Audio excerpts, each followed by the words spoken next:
Are you ready for this? Are you ready for this? I'm ready for this.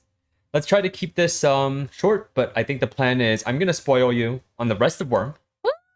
Basically. So after this point, nothing will be considered quote unquote a spoiler for you. And then we're gonna backtrack and actually zoom in on stuff that you wanted more details on. Yay! Sound good? Okay. Where did we leave off? Coil's defeat, wasn't it? Yeah, so Taylor kills him. Huh? Taylor kills him, and she considers him her first, like, actual kill. That someone she killed with her direct actions. Did she kill other people before, like, indirectly? She's killed other people indirectly. Sorry.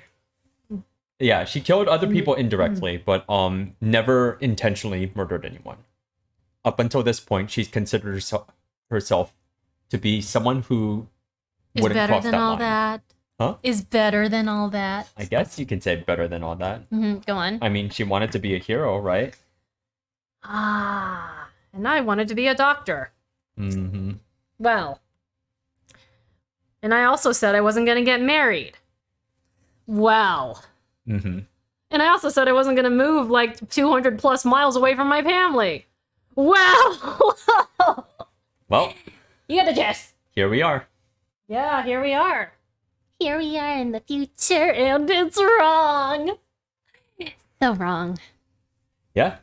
Is this So really okay? All of this stupid riffing, even if it's slowing things down? people tune in for a reason, don't they? But it's slowing things down. I think that's fine. Do Look. you really? The main point of this is for you to enjoy it and for me to enjoy it too. And that means if you want to riff, I will listen. I mean, you listen to me riff all the time. I feel bad for you. Well, I'm married to you. I know, I feel bad for you. You like this. You chose this. I feel bad for you. If I like this, I don't know why you'd feel bad. Because you have poor taste, sir. Oh, okay. So you're judging me is what it is. No, I'm not judging you. I'm just saying I feel bad for you that you actually like putting up with me. I don't like putting up with me. Shrug. All right, moving on. All right. So arc 16 ends with Taylor shooting Coil. But even as he dies, it Coil spites them. Spites them? Yeah, he spites them by releasing Noelle from her jail cell. Which sets up the next arc. Arc 17, Migration, in which we learn about the Travelers. This is an entire arc that flashes back to the Travelers story. You know, I'm really glad we're not reading all of this because I would lose my shit. Like, they'd be like, and then they released the Kraken! Dun dun dun! And I'm just like, all right, so the ship's gonna break apart? I'm expecting the cut to the ship, and they're like, no, actually, we're gonna backtrack and talk about the people who made the ship. Are you fucking kidding me? Yep, a full arc of the Travelers. It's actually a really fascinating No, story. yes, but is this really the best placement? Yeah, kinda. Because Noelle's escaped, so now this is the setup for what her story is. Cool. So the Traveler's arc, this flashback. How many Harry Potter books are we talking here as far as length goes? Is it like That's a good 3? question. Because like I said, there's the time and place. Look, an instant flashback. You know how they do this in like anime? It lasts like maybe like 10 seconds on screen. I mean, sure, but there's also anime where like the flashback takes like 20 chapters. I hate those. I don't watch them. Those are for goobers like you who are just like, the more information, the better. Goobers like you read the rule books for fun. Yeah, so arc 17 is 8 chapters long, averaging around 6,000 words each. 8 times 6 is 48, I believe. Yeah, so 48,000 words. That's like a NaNoWriMo book, right? A little less than, but you know, that's not a good comparison. Most people would consider that a stretch goal. No, I'm serious. You know this, right? Have you next time talk to Meredith about one of our friends writes fic. Talk to Meredith about how often she has met her NaNoWriMo goals. I believe she did it once recently, and she was so proud of herself, and me sweating here in the corner, like, yes, that's totally impressive, because you're allowed to count your deleted works, and I'm putting out like a NaNoWriMo every week. And then Wildbow's just kind of like sitting here like amateurs, he shits one out every day. Right. Oh man, his pale chapters got so long that I couldn't keep following. Like I said, you know, there is a, like, you know, I respect your technique, but at the same time, like, I really do think there's something to be said about, like, processable chunks. Mm-hmm. All right, let me summarize migration for you. Migration! We open up with a chapter where where the kids who later become the travelers. Are they illegal? Doesn't this make them, like, illegal migrants? What do you mean? I'm just making a stupid joke. What do you mean? I'm joking about the whole migrant crisis, how they're travelers and they're moving around and yada, yada, yada. Well, Bad joke. There's a Alright. reason why migration is the name of this arc, right? Yeah, I know, because it's the travelers and they migrate. Mm-hmm. Did they fly south for the winter? I guess so. Is Brockton? No, Brockton Bay's not to the south. It's to the east. Yeah, I know. So do they fly south in the winter? In the warmer months? guess so. Like birds? Because like birds of a feather, they stick together and all that. I don't know. I fly south for the winter. Like, that's kind of the joke at my office, that like I fly south for the winter because, oh, it's Christmas, I'm going to LA, bye. And then I go back to LA and I'm like, it's too hot here. It's so hot in the winter. This is as warm as it gets in the summer days. Ah. Mm-hmm. I hate LA. Yeah. I'm never going back. It requires It's a certain hot. mentality and attitude to The live there. mentality is accepting corporate bullshit and capitalism more so than up here. Mm-hmm. Like it's the kind of people who get Disneyland tattoos and actually keep up with the Kardashians and think that, you know what, your appearances might matter more than your health. Mm-hmm. Fuck LA. Mm-hmm. All right. So turns out that the travelers. The travelers. Oh man, what are their names again? There's Jess. Ash, Misty, and Brock. Yes, Ash, Misty. I'm sorry. We have Kraus. Kraus. Yeah. Who's Kraus? Francis Kraus. We have Francis Kraus. We have Who dat? We have Jess. There's Cody. Jess. Jess is a sun dancer. Yeah. I know. I was just like, excuse me. Yeah. My real name is Jess, by the way. Yeah. What? Kraus, Jess, Cody, Noelle. Oh yeah, Noelle, of course. Of course, Noelle, right? Captain Noelle, actually. Oh, Captain Noelle. And the reason for that is because this group of people, they're pro gamers. You would. You fucking would. You, of course. Why am I? Yes, really. I had the same name as Sundance. I mean, she's a nice kid, but she's kind of a. I'm sorry. Can I say she's a little bit of a weenie? Mm-hmm. Look, if I had the power to kill people, I mean, maybe I'd be a little hesitant about using it. But you know, if I'm in, I'd make a horrible villain. Mm. I would make a terrible villain. There's also Marissa. Actually, did I get them confused? Is Jess actually someone else? Is she dead? One of them might be dead. Oh, Jess, you are lucky. I want to be dead too. Yeah. All right. Well, so Can I finish? yeah, go ahead. Eat. So they get together for a game tournament, and then suddenly a portal opens from nowhere, and they get transported. What? They get isekai. Yep, they get isekai into Earthbet. What's Earthbound? Earthbet is the world Is we it an know. alien game show? They're actually from Earth Aleph. Earth what? Aleph. Bless you. Alpha. Aleph. Alpha's better. They called it the Alpha universe and Everything Everywhere All at Once. You guys should go see it. It was amazing. Lamar was sobbing apparently, and I missed all of it because he sobs very, very quietly. Mm-hmm. It was a really good movie. Yes. Sobs quietly into his N95. Mm-hmm. I was looking over. I didn't look over at you because I didn't think you were crying. Mm-hmm. It was so quiet. So yeah, they get transported into like the middle of a battlefield essentially. And the way it happened is there's this giant flying lady with all these wings and feathers. Is she naked too? She is naked. Why are they always naked, Bo? I want answers. And she is the Simurgh. And the travelers don't know this yet, but the Simurgh is one of the 3 Endbringers, and she was the one who She's opened. multidimensional. She opened a portal. Yeah. Yeah, she was able to open a portal that happened to drag the travelers into this world, and she did it as a way to like fight. Fight. To fight a bunch of capes, basically. So she brought in a bunch of pro gamers for this. Yes, she sort of did. And the Simurgh, what she has is she's like this giant floating angel lady, right? That time we got summoned to another world by a giant floating angel lady who actually is one of the Endbringers. And sorry, one of the we need to explain who is actually one of the reasons for the end of the world. Yep. Now that sounds like a proper manga. Mm-hmm. And the Simurgh has this constant scream, like this high-pitched scream that never stops. Oh, it's like the inside of my brain. Right? And It never stops. and it's something that gets into your head and like gets under your skin. Oh, sweetheart, it is already in here. You're gonna have to fight my internal, never-ending wail of despair for dominance, and you will lose. Mm-hmm.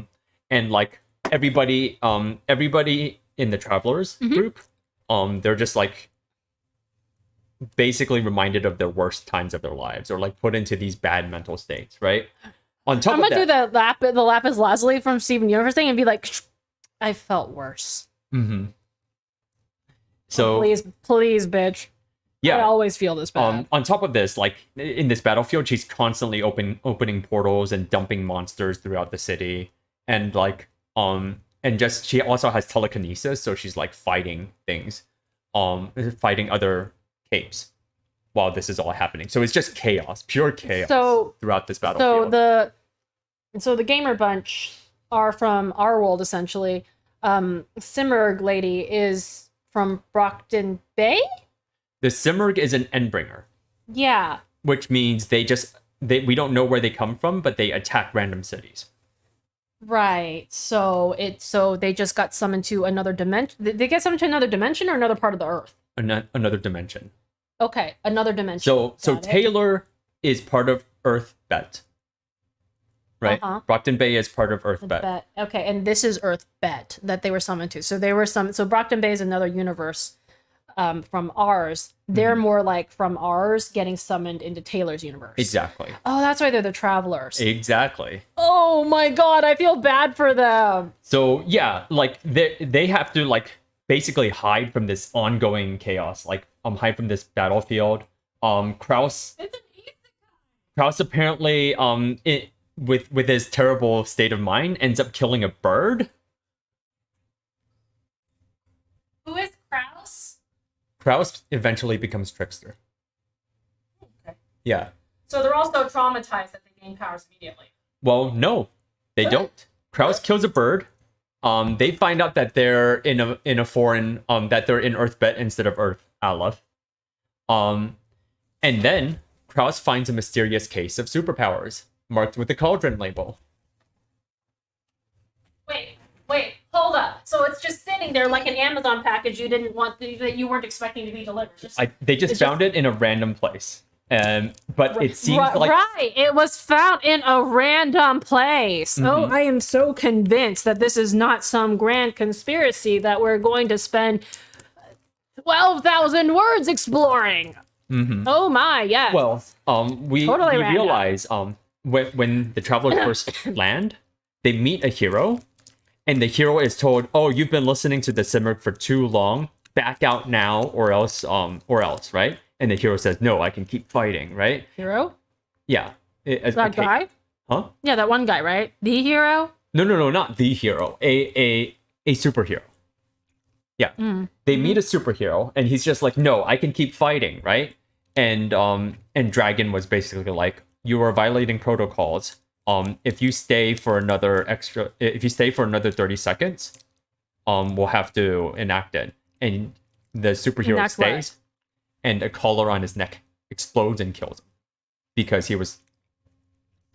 according to protocol, if he listens to the Simurgh song for too long, they have to kill him. What does the song do? Does it like turn you or something? Spoilers? Yes, sort of. The Simurgh is apparently kind of what's it called? has foresight, able to look into the future, and then is able to manipulate the people and things around her. My goodness, what can't she do? Can she change the oil in our car too? She can do She everything. probably could. With her mind. Yeah. So historically, anybody who stayed near the Simurgh for too long have ended up going crazy. Mannequin was exposed to the Simurgh and turned into a supervillain. Supposedly Manton himself did too, and then turned into Siberian, right? Oh, so they were both heroes who had actually fought the Or like very top level researchers or something like that. Yeah. right, but they were like the good guys who tried to fight the Simurgh and then listened to the music and went crazy. Mannequin, yes, but I think Manton, no. I'm not sure about Manton. So she lets out this high pitched wail. You said yes. A high pitched scream. Her song. Since you've been gone. Yeah. That would be me. Just really bad. Just like that Pokemon, the one that's just like, when he shows up. Mm-hmm. So they find a mysterious This case of sounds fun. superpowers. Can I voice act for the Simurgh? Of course you can. You can just play these aren't podcasts, these streams. You can just play these streams and I'll just talk in the most annoying way possible and you won't be able to listen without losing your mind. Mm-hmm. I'm sorry. I know it's not supposed to be funny, but like, I mean, it sounds bad.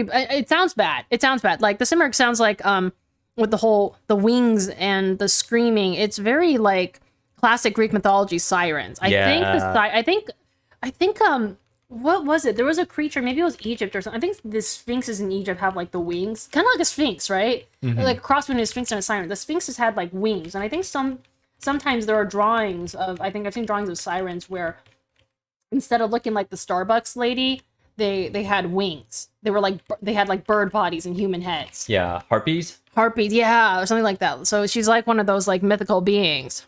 Mm-hmm. Well, that's a pretty cool concept. Yeah, super cool. But at the same time, it's really hard for me not to just picture this in like a parody format where she's just like caw in the background. Uh-huh. Like some giant bird.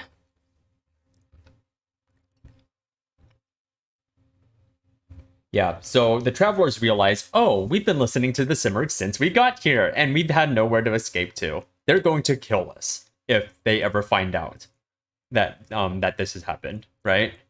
So they decide to try to escape from the battlefield. Mm-hmm. I think so they found the case of superpowers. They're not using it. Oh no, they try to get help, right? And then they get held down and incarcerated because they've been trapped in the battlefield for too long. So Kraus takes one of the vials and drinks it, and he becomes Trickster, right? Mm-hmm. And then Noelle, who was injured, Mm-hmm. Injured by Simurgh? Injured, I think, by falling debris or something like that. Like, so it's technically by the Simurgh, but we're not too sure. Mm-hmm. Yeah, so Noelle, who Kraus is very much in love with, right? He has a crush on her. Like he takes Noelle in to get treated, but they basically keep them all locked up.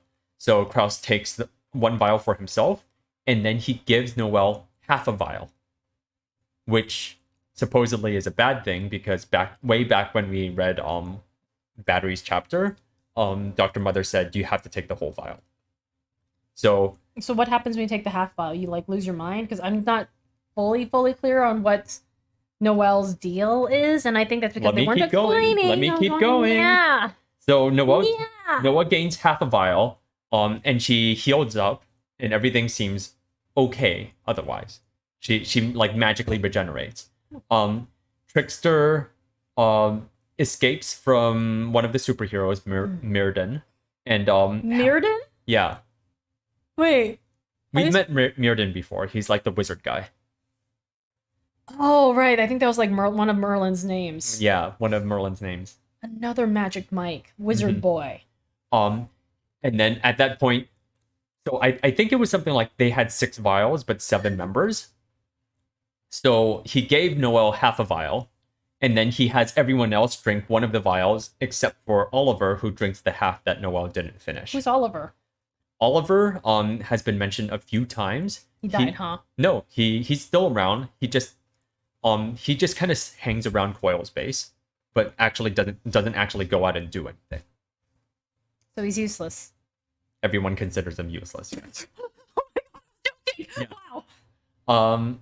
Secretly, he kind of has the power to like just be human, I guess, something like that. Like everyone just kind of considers him very like exceptionally human and ordinary. And that's kind of Why like, is that so funny? it's pretty funny. It's like, who are you? I'm superhuman. No, seriously, I'm a super human. I'm human. I'm super good at being human. You know, I could use a super being good at human file myself. I'm very bad at being human. Mm-hmm. So, at that point, the travelers officially escape from the Cimmeric's battlefield, and they start traveling from city to city, trying to find a way back home. Oh no! Except, Noelle gains a third eye on her leg. On her leg? What right? part of her leg? And then we kind of flash forward a little, and what happens is Noelle is just constantly hungry, and every time she eats, every time she like consumes more and more mass, she just gains the mass and never loses it. And what? She now has the power to it's kind of hinted at, but basically she's not in full control of her power. So that's why she's always hungry. Yeah, she's not in full control of her power, and anytime she absorbs another living life form, she clones it, and it goes berserk and like starts causing havoc. So they're constantly forced to move from town to town because, like, anytime they feed her. First of all, anytime they feed her, like if they're not careful, like if anybody even touches her, she clones them, and then havoc ensues, right?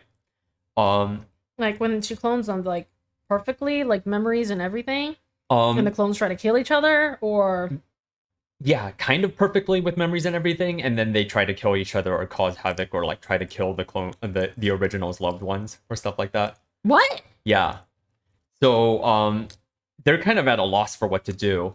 Trickster has a meeting with this man, this superhero, supervillain actually, this supervillain man named eNamorD. And eNamorD is an interesting character because he's not Coil. I kind of imagine him as like Gru from Despicable Me, except even more like well-groomed. Gru's not. He's not well-groomed, yeah. No, he wears like kind of a jumpsuit and a scarf. Okay, but like I imagine him as looking like Gru, but actually, is he bald? I don't remember if eNamorD's bald.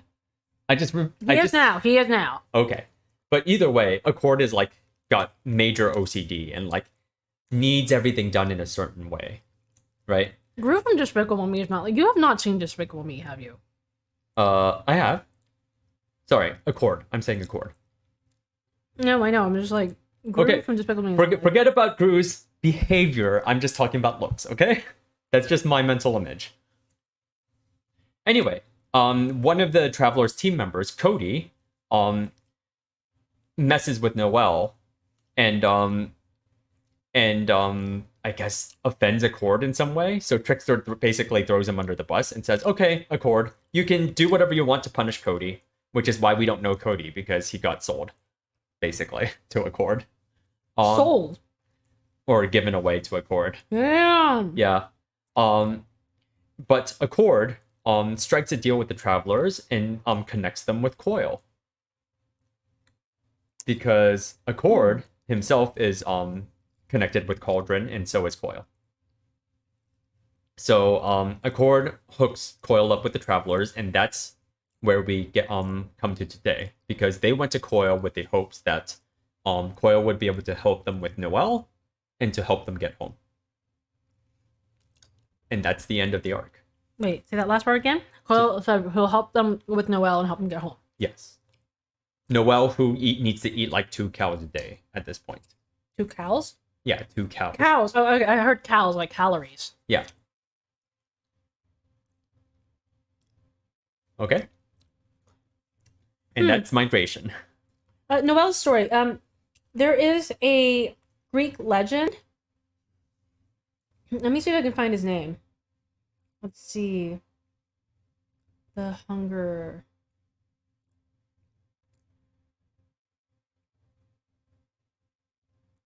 Yeah, there's a god of starvation in Greek mythology, Lemos, opposed by Demeter. So there was a story where is this? Seneca, King's Punishment. There. Erysichthon. Have you heard of this one? Erysichthon is a king of Thessalia, and he angered Demeter when he cut down a sacred grove. By the way of a nymph, Demeter bids, as I'm reading off Wiki, bids Lemos, the god of starvation, goddess of starvation, to curse Erysichthon with never-ending hunger. So what happened with Erysichthon is he wasn't a very nice king, right? The thing is, he did start out as a king. So he wakes up the next morning, like just hungry as all hell. Right. And he's a king, so he orders this massive feast. So he just sits down and he eats, and he keeps eating, and he keeps eating. He eats his whole fortune away. He sells all of his belongings to obtain more food, and he is never satisfied. He never gets full. This was horrifying to me because I've been that hungry. I've been thinking, I've had moments where I thought I was that hungry. The dental licensing exam took place over the course of a full day. It was so stressful, and there was no time to do anything between patients. So I didn't eat. I didn't go to the bathroom. You and our friend, you remember you guys came to visit me and you brought me food, and I couldn't eat any of it because even though I was so hungry and I wanted to, I simply couldn't. They did not allot for break times or meal times or bathrooms or anything.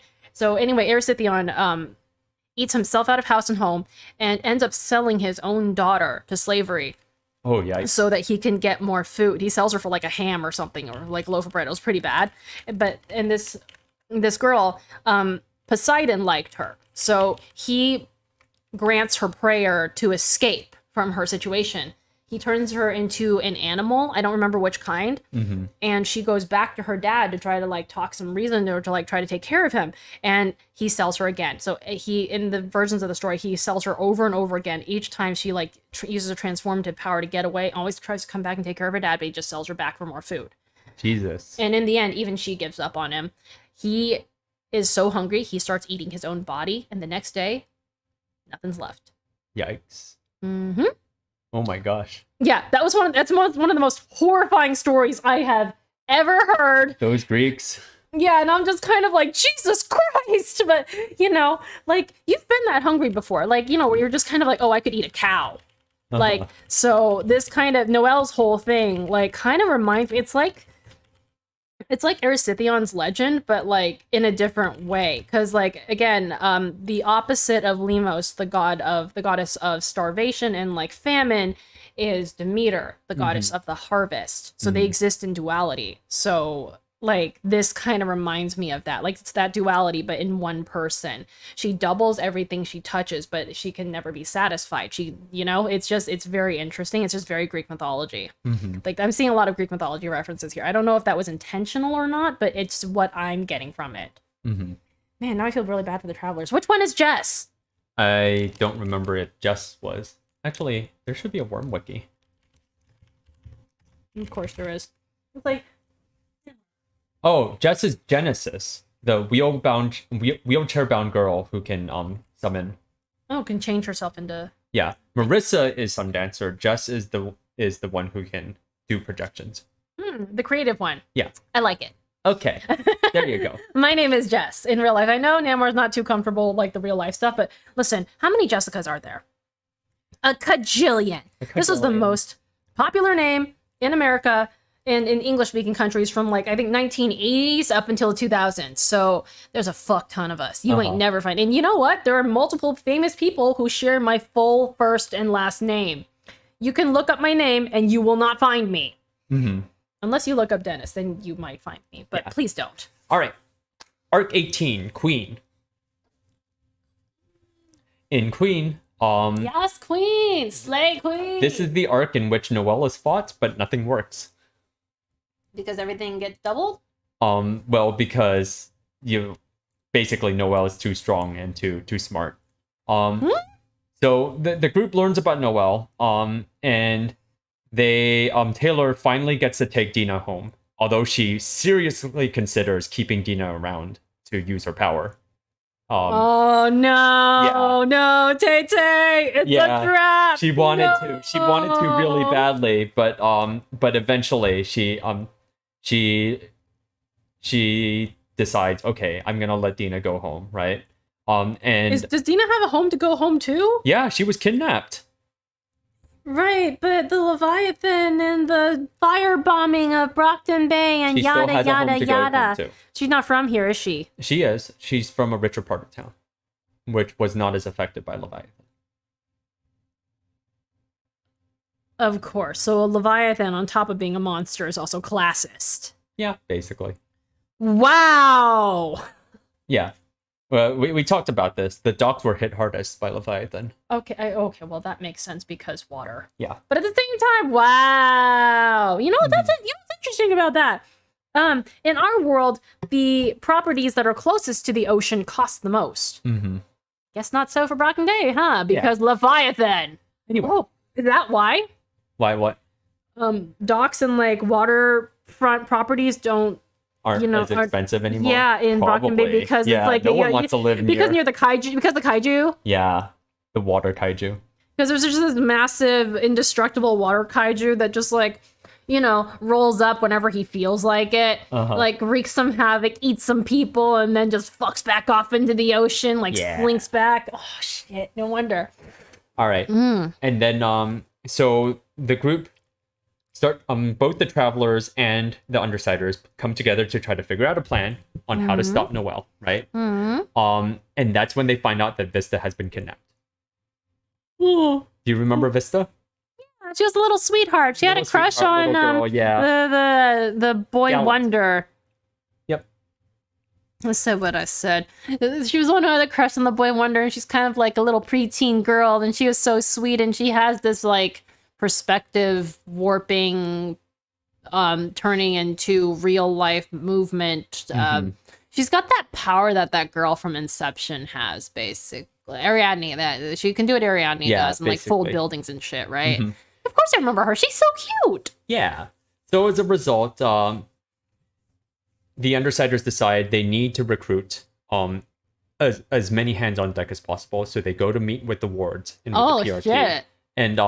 And Taylor since they're actually called a truce, Clock Blocker actually comes out and like gives Taylor a third degree. Like basically, what's a third degree? Like a third degree burn? Yeah, basically, just grilled her basically on like, why the fuck are you doing all of this, right? Who the fuck are you?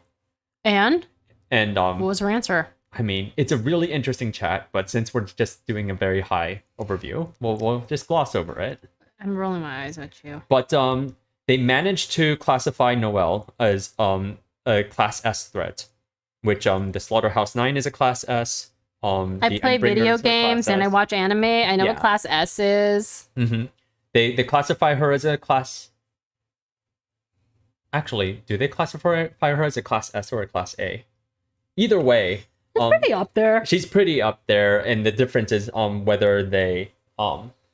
the level of force they're allowed to use, right? But she's classified high enough that Eidolon actually comes personally to fight Noelle. Wizard Man. Yes, Wizard Man.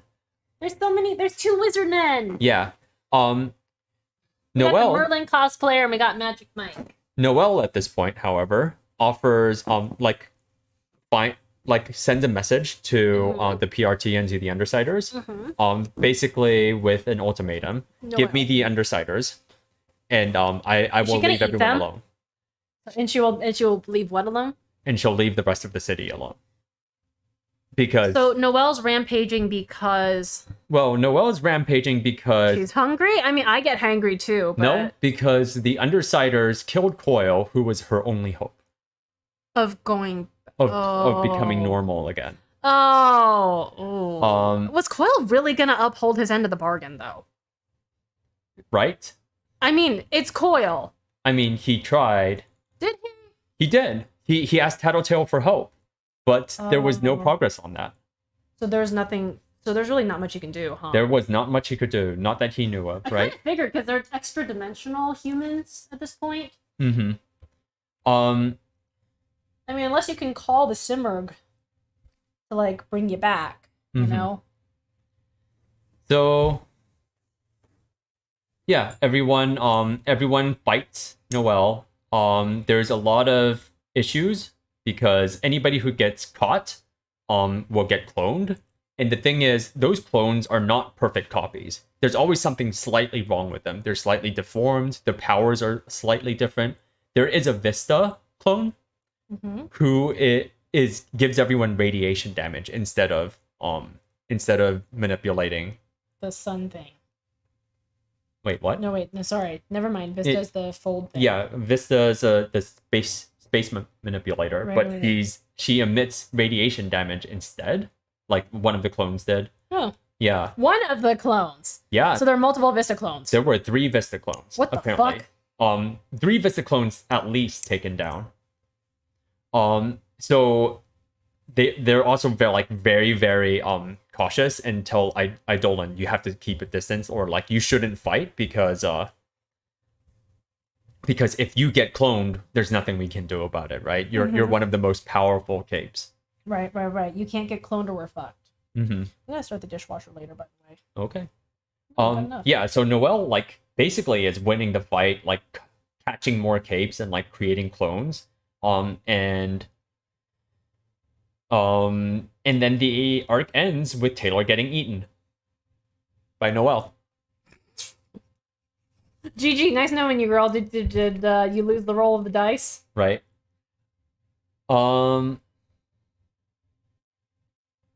We at this point, Noelle has been classified with a code name, which is Echidna. So this is known as the Echidna arc. Class S threats are usually given on names from mythological names. Let me see. What was Echidna in Greek mythology? Monster, half woman and half snake. Oh, she looks like the Starbucks mermaid. She does. This is the wiki. Oh. Echidna, half woman and half snake, who lives alone in a cave. She was the mate of the fearsome monster Typhon and the mother of many of the most famous monsters of Greek myth. Giving birth to monsters. Hence the split legs, I guess. Oh, okay. Genealogy, blah, blah, blah. Description, offspring, cave, and death. Born in a cave and lived alone. Ah, that sounds about right. Yep. Let's see. Oh, okay. Oh, Argus. The 100-eyed giant. Argus Panoptis. The 100-eyed giant who served Hera finally killed her. Mm-hmm. Oh, Scythian Echidna. Okay. Alright. Alright. So, next we have Arc 19, Scourge, in which Noelle is beaten, but we all still lose. What does that mean? So, Taylor has been captured by Noelle, but Weld eventually is able to save her and, like, rescue a bunch of people. Wait, say that again? Taylor's been kidnapped by Noelle. She's been eaten. She's in the belly of the beast. Yeah, she's in the belly of the beast. She's been eaten by Noelle. And she not like just swallows you and doesn't chew you. Yeah, she needs to keep you alive in order to make clones. Okay. And you're not swallowed, like you're not eaten through her mouth. Like you just get absorbed into her flesh, into her giant flesh sack. Yeah. Flesh sack? Yeah. Like she has like 6 legs or something like that. She's like huge, right? She's like how big? Like Turning Red May? Turning Red Mom? I think Godzilla? Actually, that's the same thing. I think bigger than May, smaller than Mom. So mini kaiju. Mini kaiju, yeah. And incredibly fast for some reason. Yeah. Well, I mean, because she's a mini kaiju. She's not carrying around that extra weight. Yeah, I guess so. But yeah, Taylor has dreams while she's inside. Weld gets her out. Tattletale manages to bring a roof down around Noelle, but it's not going to kill her. But it buys them some time, right? Okay. Taylor gets healed by another cape. Oh, did I mention that she's been blind since the Coil fight? No. Yeah. That's kind of important. She was blinded when Coil's men attacked her, and she's been blind since than all the way up until now. But it didn't matter because she had her bugs to sense things for her. Wow, that is quite the walking stick. Yeah. So when the cape who heals her, his name is Scapegoat. When he heals her, Scapegoat? uh-huh. His power is he can absorb everyone else's injuries and then fire it off at someone else at a later point after he's quote unquote with it for long enough. So he absorbs all of Taylor's injuries and then he's just like, what the fuck? She's blind? So yeah. He didn't realize she was blind. Good job. Wow. No one could tell you were blind. Good job. Yeah. So Tattletale, while Alexandria, Eidolon, and Legend are around, starts kind of like, she starts putting together her crazy conspiracy theories by saying the word cauldron around them. And seeing who twitches. And seeing how they twitch in order to figure out more information, right? And she's clearly onto something because Alexandria is not very happy with Tattletale. You know, what else? People die. People die. Ho hum. Tattletale spills all of Cauldron's secrets. And Echidna manages to escape from the from under the building and starts fighting again. By the way, it is 10:07, and I'm gonna need to go to bed within an hour. Okay. Well, let me finish. I'm actually getting sleepy. Let me finish talking about this arc, and then we can call it here. All right. Right? Okay. What else happens? I know somewhere in here, Tattletale does something crazy. It's not mentioned in the summary, but at some point, Tattletale, as part of the fight. Oh, hold on. Okay, I know what happened. Okay. So yeah, Tattletale spills all of Cauldron's secrets. Eidolon gets eaten. Both Eidolon and Alexandria get eaten by Noelle. Wonderful. And their clones start actually revealing a bunch of Cauldron secrets as well. Yeah. And then Taylor enacts a plan where which is she created a bunch of like threads and stuff in Noelle's way, and then she taunted Noelle to charge at Taylor, and then had Clockblocker freeze the threads so that Noelle cut herself into a bunch of pieces. And then the fight is finally over when Taylor is able to while Noelle's healing, she convinced Sundancer to completely burn Noelle. In the aftermath of the fight, the Triumvirate have to face, well, everybody now that they know their secret, that they're part of Cauldron, and that Cauldron is what's giving out powers, selling powers to people. And the reason they say this is they reveal that the reason for Cauldron existing is to prevent the end of the world that Dina foresaw. Oh. Yeah. So all the heroes who were present for the Echidna fight decide to keep Cauldron's secret. Including our heroes. Including our heroes as well. Yeah. Around here, at some point Lisa called over the do you remember Fault Line's crew? Fault Line was a mercenary group who was around during the I think the Bakuda fights and the fights against Empire 88. So Neuter, Gregor, Fault Line. Yeah. Sorry, the name. I'm sorry. Yeah. Those people are all part of Fault Line's crew, right? She calls them over, and Lisa is able to combine two people's different powers. Combine? Yeah. So Lisa is Tattletale.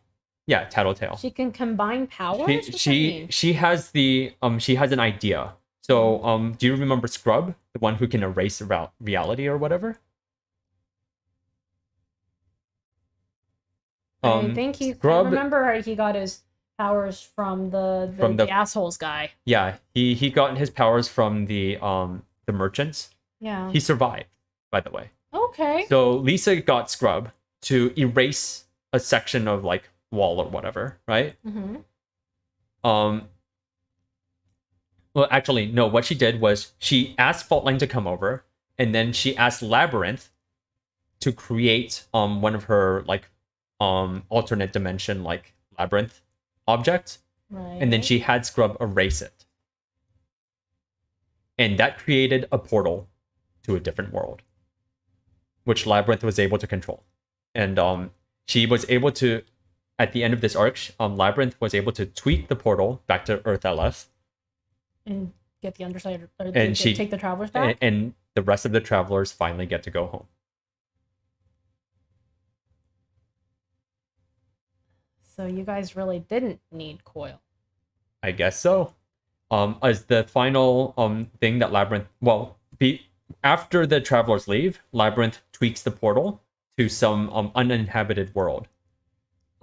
Which was part of Lisa's plan, apparently, because now Brockton Bay can't be condemned because it has the only portal to an unoccupied world. Oh! And isn't this just like The Expanse? Basically. And that is the end of the arc, essentially. Huh. Wild, right? Ooh, Noelle fan art. Huh? Here, you want to take a look at these? Okay, did someone put that in the thing? Oh, like, yeah. Oh my god! Thank you, Sleeping Beluga. Noelle fan art. So there's a sprite on top of, like, this big mess, and... Yep. She's gotten so big that she's, like, you see, like, the top half of a woman's torso at, like, the top of this mask, but it's essentially just... So it's the worst kind of, like, centaur. It's like a nightmare centaur. Yeah, like a nightmare centaur. Oh. Wow. First one is still a work in progress by someone else, but I like it. Yeah, I like both of these. Wow. These are really cool. Yeah, okay. Wow. Yep, and that is Arc 19. The Echidna arcs. Okay, we're gonna have to take these arcs a little slower because, yeah, I'm gonna need to, like, process. Right, and there's a lot, like... Yeah, there's a lot to talk about. Not to mention, I skipped a bunch of interludes, which drop a bunch of, like, lore and setting details, which I can cover later. It's fine. I don't need to talk about the interludes now. But, yeah. Oh. That is right. Arc 19, and there are 10 more arcs of Worm.